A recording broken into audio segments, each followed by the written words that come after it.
একটি নতুন পেজ খোলার পরে এই পেজের একটা নির্দিষ্ট ক্যাটাগরি নির্ধারণ করা কিন্তু অনেক গুরুত্বপূর্ণ একটা বিষয়। কেননা আপনি যে কোনো একটা নির্দিষ্ট ক্যাটাগরি নিয়ে কিন্তু সামনের দিকে এগিয়ে যাবেন। আমরা যখন কোনো নতুন কন্টেন্ট ক্রিয়েটর কাজ শুরু করি তখন কিন্তু আমরা একটা জায়গায় কিন্তু হিমশিম খাই যে আমি কোন ক্যাটাগরি নিয়ে সামনে আগাবো। সকলে কিন্তু একটা বিষয় নিয়ে খুব চিন্তিত হয়ে যায়। তাদের জন্যই আজকের এই ভিডিও, যে আপনি কোন ক্যাটাগরির ভিডিও বানাবেন। আমরা যখন কোনো নতুন পেজ ক্রিয়েট করি আমরা কিন্তু সবসময় চিন্তা ভাবনা করি যে আমরা কি ধরনের ভিডিও বানাবো এই চিন্তায় কিন্তু আমরা অনেক সময় নষ্ট করে ফেলি। আমি তাদের উদ্দেশ্যে বলবো,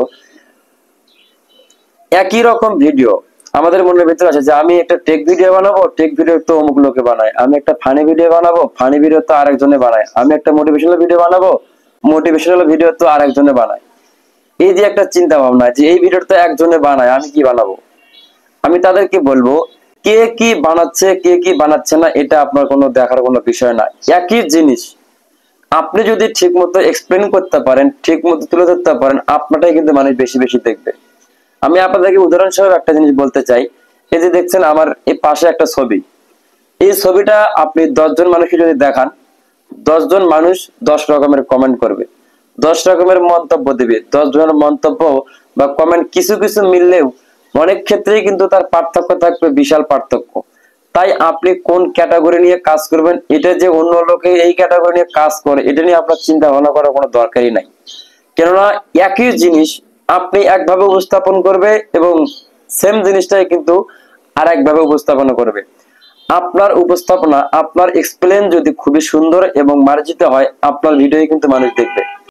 কেননা মানুষ সুন্দর এবং সুশ্রী এবং পরিমার্জিত জিনিসগুলো কিন্তু পছন্দ করে। তাই সেম জিনিস সে যদি একজন বানিয়েছে, আপনি যদি তৈরি করেন, যদি আপনার তৈরি করার আপনার ক্রিয়েটিভিটি একটু অন্যরকম হয়, তাহলে আপনারটাই কিন্তু মানুষ দেখবে।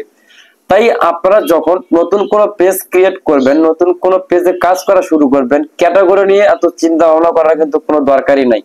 আপনার নিজের ভেতরে যে অভিজ্ঞতাটা বেশি আছে, যে বিষয়টা আপনি সব থেকে বেশি জানেন, সেই বিষয়টাই কিন্তু আপনি সকলের মাঝে তুলে ধরতে পারেন। এতে করে হবে কি, আপনার কোনো আলাদা করে স্টাডি করার কোনো প্রয়োজন নেই, আলাদা করে কোনো চিন্তা ভাবনার প্রয়োজন নেই। কারণ আপনার এই মেধাতে যা আছে আপনি জাস্ট সেটাই এক্সপ্লেন করবেন। এটা কখনো ভাবার দরকার নেই যে আমার এটা কেউ দেখবে কি দেখবে না। আপনার ভেতরে যা আছে অনেকের ভেতরে অথবা সেটা নাই। আর প্রতিটা ব্যক্তির ভেতরেই কিন্তু সমান পরিমাণ জ্ঞান থাকে না। কারো হয়তো বা কোনো বিষয়ে জ্ঞান বেশি থাকে, আবার কারো হয়তো বা ওই বিষয়ে জ্ঞান কম থাকে। প্রতিটা ব্যক্তি যে সব বিষয়ে সমান পারদর্শী হবে তা কিন্তু কথা নয়। কেননা আপনার যে জ্ঞানটি আছে অনেকের ভেতরে কিন্তু সেই জ্ঞানটি নাই। আপনি কিন্তু এই জ্ঞানটাই কিন্তু আপনি ওদের মাঝে প্রচার করতে পারেন আপনার হাতে থাকা স্মার্টফোন দিয়ে, অথবা আপনার ঘরে থাকা কম্পিউটার দিয়ে, ফেসবুক পেজ বা ইউটিউব চ্যানেলের মাধ্যমে। এই রকম কাজ করেই এইভাবেই কিন্তু একজন কন্টেন্ট ক্রিয়েটর কিন্তু সামনে এগোতে পারে। কেননা আপনার প্রতিভাটাকে আপনি শুধুমাত্র প্রতিফলন করাবেন। আপনাকে শুরুতে নতুন করে শেখার, নতুন করে জানার, নতুন করে এটা করার ওটা করার কোনো দরকারই নেই। জাস্ট আপনি যা জানেন এটাই আপনার কন্টেন্ট, আপনার ভিতরে যা আছে এটাই আপনার কন্টেন্ট।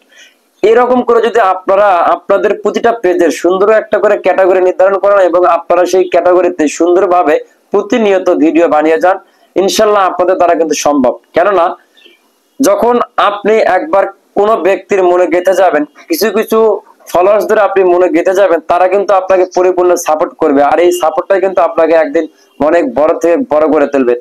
তাই আমি সকল নতুন কন্টেন্ট ক্রিয়েটরদের বলতে চাই, ভাই আপনারা শুরু করেন, আপনারা নির্দিষ্ট একটা ক্যাটাগরি ধরেন এবং সেই ক্যাটাগরিতে আপনারা যতটুকু মেধা আছে তা দিয়ে শুরু করেন।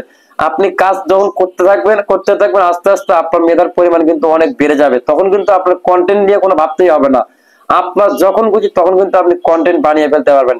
তাই আমি সকলকেই আহ্বান করব, আপনারা নতুন পেজ খোলার পরে ক্যাটাগরি নিয়ে কোনো টেনশন না করে সুন্দরভাবে আপনার যা মেধা আছে এই মেধার উপর ভিত্তি করে আপনি আপনার ভিডিও বানিয়ে সামনের দিকে এগিয়ে যান। ইনশাল্লাহ সফলতা আপনার জন্য অপেক্ষা করছে। সকলকে ধন্যবাদ।